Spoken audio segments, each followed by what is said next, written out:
I'm okay, I'm fine. Kincana, kincana, teng neng neng neng neng.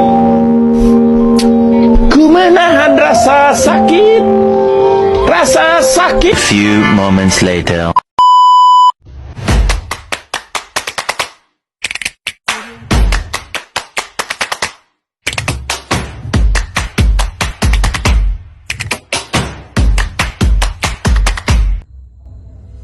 Assalamualaikum warahmatullahi wabarakatuh. Pertama-tama saya ucapkan kehadirat Allah Subhanahu wa Ta'ala atas berkat dan rahmatnya saya dapat melakukan presentasi audit pada hari ini. Dan tidak lupa saya ucapkan terima kasih kepada dosen saya, yaitu Bapak Bucik Jaluk Prasetyo selaku dosen mata kuliah audit, karena arahan dan bimbingan dari beliau saya dapat melakukan resume yang berjudul Sifat dan Contoh Surat Berharga dan Investasi. First of all, I want to introduce myself. My name is Dian Sartika. People call me Dian, and my student ID number 22660237. I will present resume with points, contoh dan sifat surat berharga dan investasi. The first, surat berharga. Surat berharga adalah sebuah dokumen yang memiliki nilai uang yang diakui dan dilindungi oleh hukum untuk kepentingan transaksi, perdagangan, pembayaran, penagihan, atau sejenis lainnya. Kedua, surat berharga dibeli dengan tujuan untuk menempatkan kelebihan dan yang tersedia. Biasanya surat berharga tersebut harus mudah diuangkan dalam waktu yang singkat, dan surat berharga tersebut diklasifikasikan sebagai temporary investment atau marketable sekuritas yang merupakan current aset. Misalnya dalam bentuk deposito berjangka kurang atau sama dengan 1 tahun, dan surat saham atau obligasi yang marketable.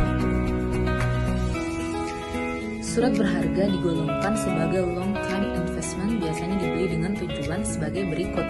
1. Untuk menguasai manajemen perusahaan dan yang sahamnya dibeli lebih besar atau sama dengan 50% dari saham yang beredar.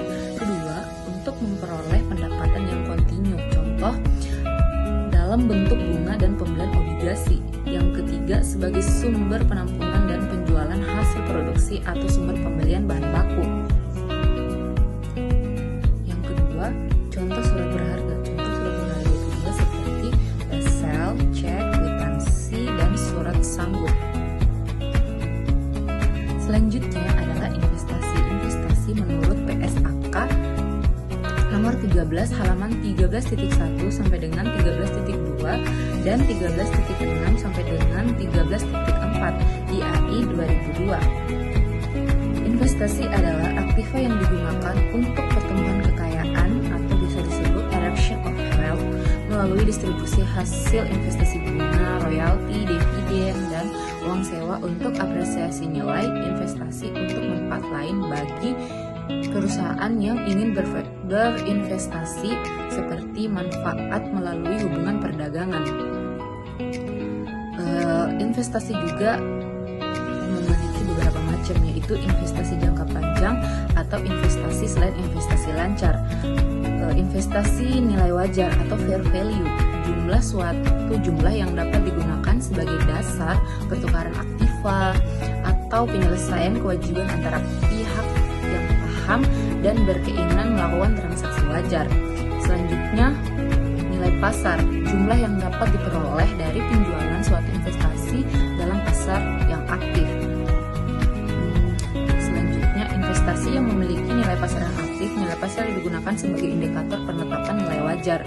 Biaya perolehan investasi, harga beli, komisi broker, jasa bank, dan pungutan oleh bursa efek. Dan terakhir, biaya perolehan investasi dan penerbitan saham atau surat berharga lain, seperti nilai wajar surat berharga yang diterbitkan bukan nilai nominal atau per value. That's the result of my presentation. More and like for business. Wabillahi taufiq wal hidayah. Wassalamualaikum warahmatullahi wabarakatuh. Terima kasih atas perhatiannya. Dan presentasi selanjutnya akan dibacakan oleh teman saya. Good luck. Assalamualaikum warahmatullahi wabarakatuh. Perkenalkan, nama saya Fitri Asih dengan NIM 2266020027. Di sini saya akan menjelaskan tujuan pemeriksaan audit objektif atau surat berharga. Tujuannya adalah sebagai alat kontrol sekaligus pengawasan terhadap surat berharga yang disimpan dan digunakan oleh lembaga serta memberikan informasi kepada lembaga tentang total jumlah dokumen surat berharga yang ada. Di sini ada beberapa tujuan, yaitu yang pertama, untuk memeriksa apakah terdapat internal control yang cukup baik atas temporary and long-term investment, dan yang kedua, untuk memeriksa apakah surat berharga yang tercantum di laporan posisi keuangan atau neraca betul-betul ada dan dimiliki oleh atau atas nama perusahaan atau klien per tanggal laporan posisi keuangan neraca. Nomor 3, untuk memeriksa apakah semua pendapatan dan penerimaan yang berasal dari surat berharga tersebut telah dibukukan dan uangnya telah diterima oleh perusahaan. Dan yang keempat, untuk memeriksa apakah penilaian valuation dari surat berharga tersebut sesuai dengan standar akuntansi yang berlaku di Indonesia, yaitu SAK, ETAP, dan IFRS. Yang terakhir adalah untuk memeriksa apakah penyajian di dalam laporan keuangan itu sesuai dengan standar akuntansi yang berlaku di Indonesia sesuai dengan SAK, ETAP, dan IFRS. Baik, sekian materi yang saya bawakan. Kurang dan lebihnya mohon dimaafkan. Assalamualaikum warahmatullahi wabarakatuh. Assalamualaikum warahmatullahi wabarakatuh. Perkenalkan, nama saya Munawir, NIM 2266021135.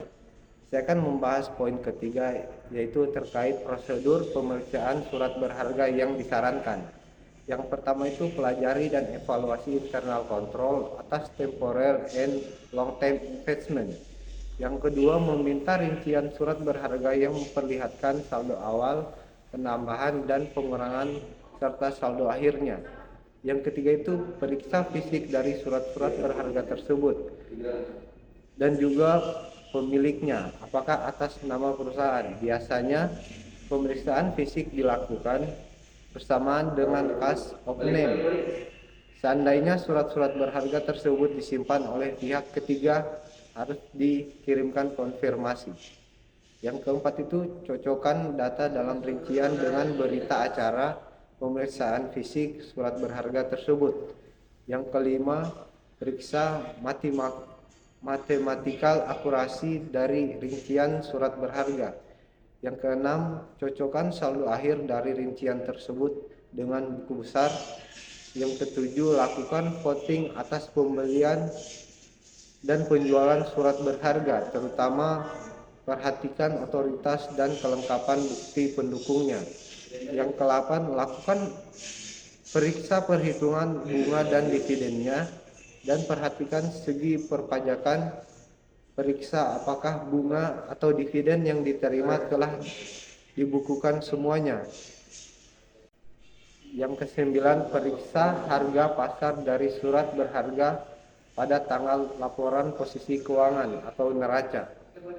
Untuk foreign investment valuation-nya adalah mana yang lebih rendah antara harga beli dari harga pasar, dan long term investment evaluasinya adalah berdasarkan harga beli kecuali jika terdeteksi menurunnya harga pasar surat berharga tersebut untuk masa yang cukup panjang. Yang ke-10, adakan diskusi dengan manajemen untuk mengetahui apakah ada perubahan tujuan dan pembelian surat berharga yang akan mempengaruhi klasifikasi dari surat berharga tersebut. Yang ke-11, periksa subsequent event untuk mengetahui apakah ada transaksi sesudah tanggal laporan posisi keuangan atau neraca yang akan mempengaruhi klasifikasi atau disclosure dari surat-surat berharga tersebut. Misalnya penjualan long term investment dalam subsequent periode. Yang ke-12, periksa apakah penyajian sudah sesuai dengan standar akuntansi yang berlaku di Indonesia, SAK, ETAP, atau IFRS. Yang ke-13 itu tarik kesimpulan mengenai kewajiban saldo temporer and long term investment yang diperiksa. Itu saja yang dapat saya presentasikan, lebih dan kurangnya mohon dimaafkan.